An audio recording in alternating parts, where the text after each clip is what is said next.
Hello students, मैं प्रदीप विद्यार्थी के पीएस की ऑनलाइन क्लासेज में आपका स्वागत करता हूं। मैं आज आपको संस्कृत भाषा में कारकम अर्थात विभक्ति पाठ पढ़ाने वाला हूं। इस पाठ का प्रथम वीडियो मैंने आपको भेज दिया है। आशा करता हूं आप पूरा देख रहे होंगे और उसे समझने का प्रयास कर रहे होंगे। आज मैं आपको चतुर्थी विभक्ति से लेकर सप्तमी विभक्ति तक का अध्ययन कराऊंगा, तो आप ध्यान से सुनेंगे और समझने का प्रयास करेंगे। मैंने इसे बहुत ही सरल रूप में नोट्स के रूप में तैयार किया है ताकि आपके समझ में आ जाए। तो शुरू करते हैं कारकम यानी कि विभक्ति को। जैसा कि मैंने प्रथम वीडियो के शुरू में ही बता दिया था कि कारक किससे कहते हैं यानी विभक्ति किससे कहते हैं, फिर भी मैं एक बार इसकी परिभाषा पुनः बोल देता हूँ, जो इस प्रकार होगी। क्रिया का जो करता है अथवा क्रिया के साथ जिसका सीधा अथवा परंपरागत संबंध होता है वह कारक कहा जाता है। और मैंने वहाँ पर आपको कारक का नाम भी बताया था कि संस्कृत भाषा में कर्ता, कर्म, कर्ण, संप्रदान, अपादान और अधिकरण ये 6 कारक माने गए हैं। तो इनको मैंने आपको बता दिया था। अब शुरू करते हैं चतुर्थी विभक्ति से हमारे नियम। चतुर्थी विभक्ति का नियम यह है, दान कर्म के द्वारा कर्ता जिसको संतुष्ट करना चाहता है, यानी कर्ता किसी को दान करके संतुष्ट करना चाहता है, तो हमेशा संप्रदान कारक यानी कि चतुर्थी विभक्ति का प्रयोग किया जाता है। जैसा कि नृप निर्धनाय धनम यच्छति। दूसरा उदाहरण देखिए, बालक स्वमित्राय पुस्तकम ददाति। तो इस प्रकार के दोनों वाक्यों में वस्तु दी जा रही है और ऐसी स्थिति में जब ध्यान देने की क्रिया हो तो चतुर्थी विभक्ति का प्रयोग किया जाता है।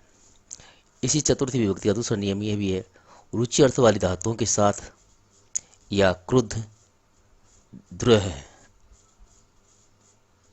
यानी कि द्रोह करना, या ईर्ष्या या निंदा करने वाली धातुओं के साथ भी हम चतुर्थी विभक्ति का प्रयोग करते हैं। जैसे भक्ताय रामायणम रोचते, भक्त को रामायण अच्छी लगती है। तो रुचिकर वस्तुओं को बताने के लिए या ईर्ष्या वाले वाक्य बताने के लिए या निंदा वाले वाक्यों में हमेशा धातुओं के साथ चतुर्थी विभक्ति का प्रयोग किया जाता है।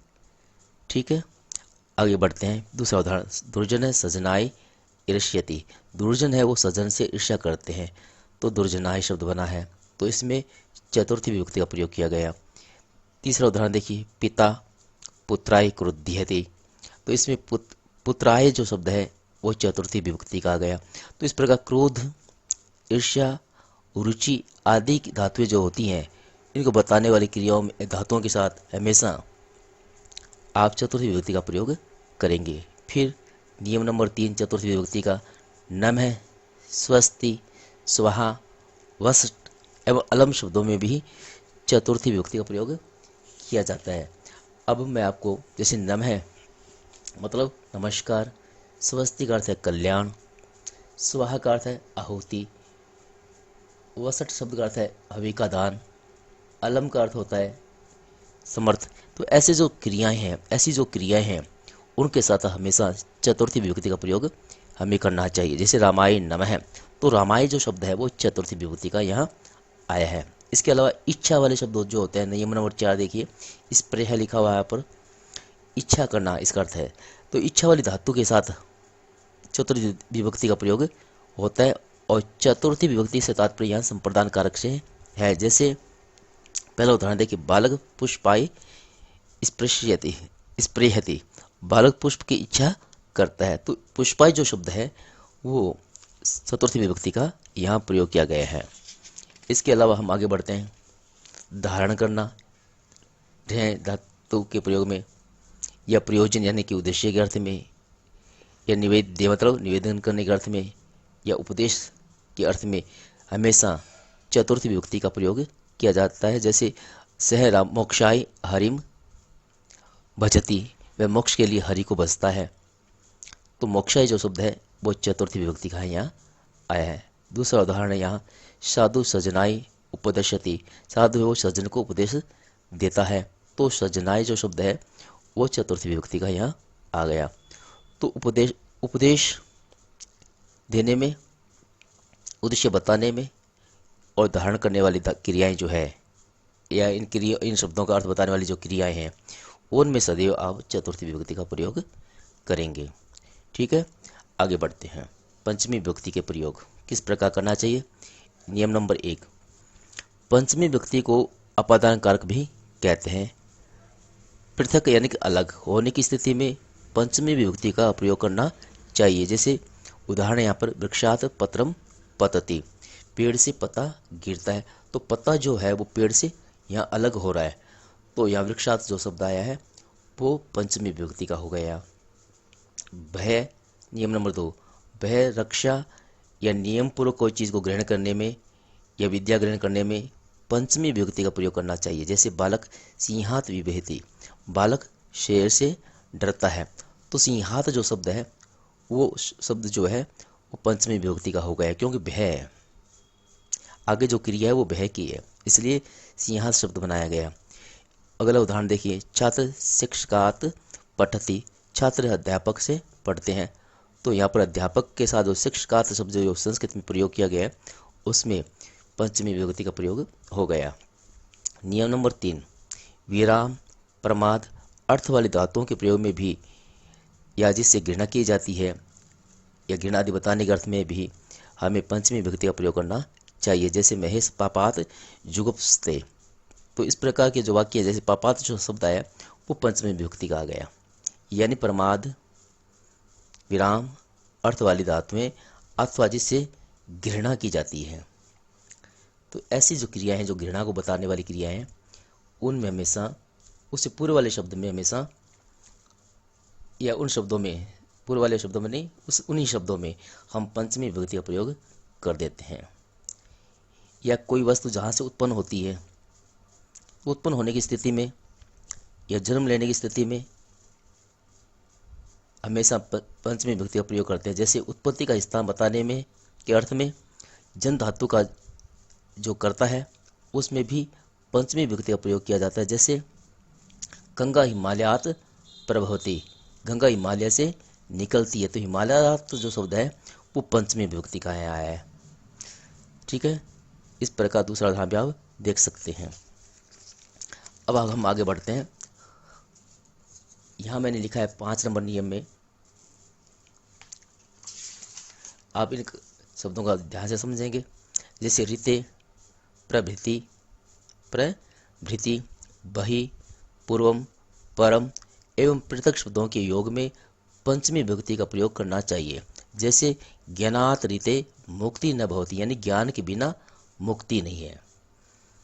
छात्रा विद्यालयात बहि गच्छन्ति, छात्रा यहाँ छात्रा विद्यालयात बहि गच्छति, छात्र विद्यालय से बाहर जाते हैं, तो विद्यालय जो शब्द है, विद्यालयात जो शब्द आया है वो पंचमी विभक्ति का हो गया।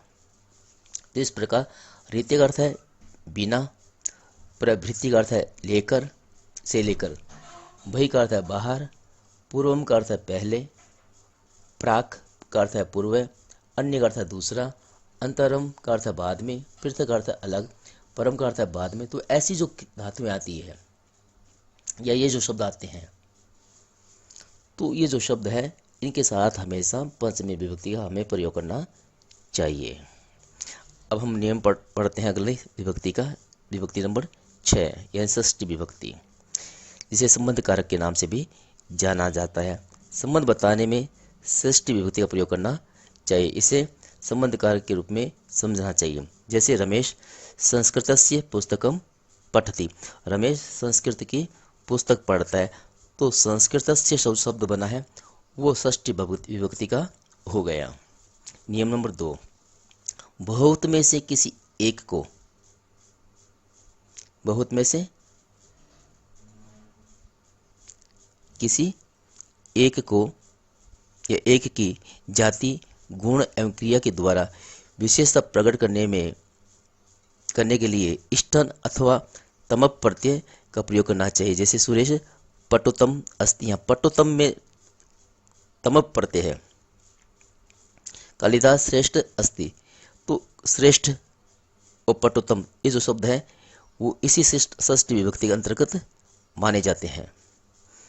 एक बात बताना भूल गया मैं, जैसे कि पंचमी विभक्ति में दो में से किसी एक की विशेषता बताने के लिए, किसी दो पदार्थों में या दो व्यक्तियों में के बीच में किसी एक को श्रेष्ठ बताने के लिए या एक की विशेषता बताने के लिए हमेशा तरप अथवा ये सुन प्रत्यय का प्रयोग करना चाहिए।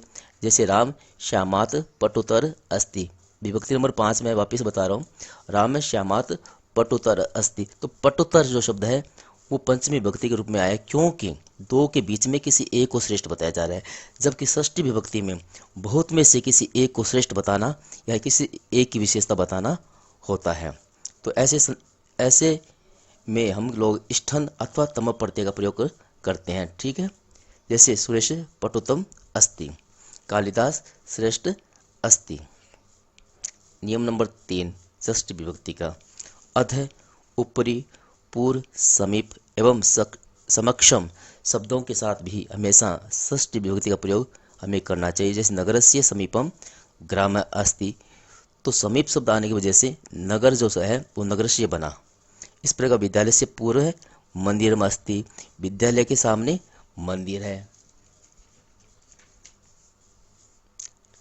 तो इन शब्दों का अर्थ बता देता हूँ मैं एक बार। अध का अर्थ होता है नीचे, ऊपरी शब्द का अर्थ है ऊपर, पूरे शब्द का अर्थ है सामने, समक्षम शब्द का अर्थ है सामने, समीप का अर्थ है पास में, समीपम का अर्थ है पास में या समीप। इस प्रकार के जो शब्द होते हैं हमेशा उनमें षष्ठी विभक्ति का प्रयोग आपको करना चाहिए। अब हम पढ़ते हैं नियम नंबर 4, तुल्यवाची जो शब्द होते हैं